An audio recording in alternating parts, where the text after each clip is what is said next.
ये सिर्फ एक मिशन नहीं, एक स्पेस रेस है। 2027 दुनिया की 3 सबसे powerful space agencies NASA, ISRO और चाइना चांद पर कदम रखने जा रही हैं। पर सवाल ये है, किसके कदम सबसे पहले और सबसे मजबूत होंगे? आप चांद को सिर्फ एक गोला समझ रहे हो, लेकिन सुपर पावर्स के लिए ये फ्यूचर का गेटवे है, रिसोर्सेज, पावर और कंट्रोल का दरवाज़ा। और 2025 इस रेस का सबसे क्रूशियल मोड होगा। इसरो ने 2023 में चंद्रयान 3 के जरिए साउथ पोल पर सॉफ्ट लैंडिंग करके एक हिस्ट्री रची।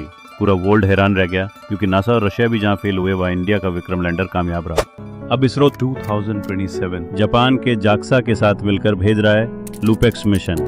ये मिशन मून के पोल पे वाटर आइस ढूंढेगा। आइस का मतलब है फ्यूल, ऑक्सीजन और फ्यूचर मून बेस की पॉसिबिलिटी। नासा, जिसे पहली बार 1969 में मून पर पहुंचने का क्रेडिट मिला था, 2027 आर्टेमिस 3 मिशन के जरिए ह्यूमंस को 50 साल बाद फिर से चांद पे भेजने जा रहा है। और इस बार ये हिस्टोरिक होगा, क्योंकि पहली बार एक महिला और एक पर्सन ऑफ कलर मून पर कदम रखेंगे। नासा का प्लान क्लियर है, मून पे एक सस्टेनेबल बेस बनाना, जिससे मार्स मिशन की तैयारी हो सके। चाइना क्वाइटली और एग्रेसिवली स्पेस में आगे बढ़ रहा है। उनका चंगे 6 मिशन मई 2024 में मून के फार साइड पर लैंड हुआ और जून 2024 में सैंपल्स लेकर सफलता से अर्थ पर वापस आया, यानी मानव इतिहास का पहला मिशन जिसमें मून के डार्क साइड से मिट्टी लेकर आई गई।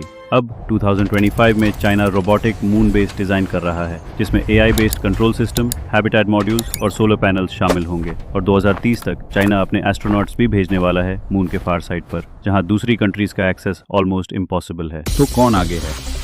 नासा के पास है unlimited funding, cutting edge tech, China के पास है स्पीड और कंट्रोल, और इसरो के पास है दिमाग, जुगाड़ और स्मॉल बजट में काम करने का वर्ल्ड क्लास टैलेंट। पर मून रेस 2027 सिर्फ पहुंचने की बात नहीं है, बात है फ्यूचर क्लेम की, स्पेस माइनिंग, रिसर्च बेसिस और मून से मार्स की जर्नी की। चांद हमेशा से कविताओं और कहानियों का हिस्सा रहा है, पर अब ये जियोपॉलिटिक्स और टेक्नोलॉजी का बैटलफील्ड बन चुका है। आपके हिसाब से 2027 में मून की मिट्टी पर सबसे पहले और सबसे मजबूत कदम कौन रखेगा? इसरो, नासा या चाइना? कमेंट करके बताएं और ज्ञानवर्स को सब्सक्राइब करें, क्योंकि ये तो सिर्फ शुरुआत है।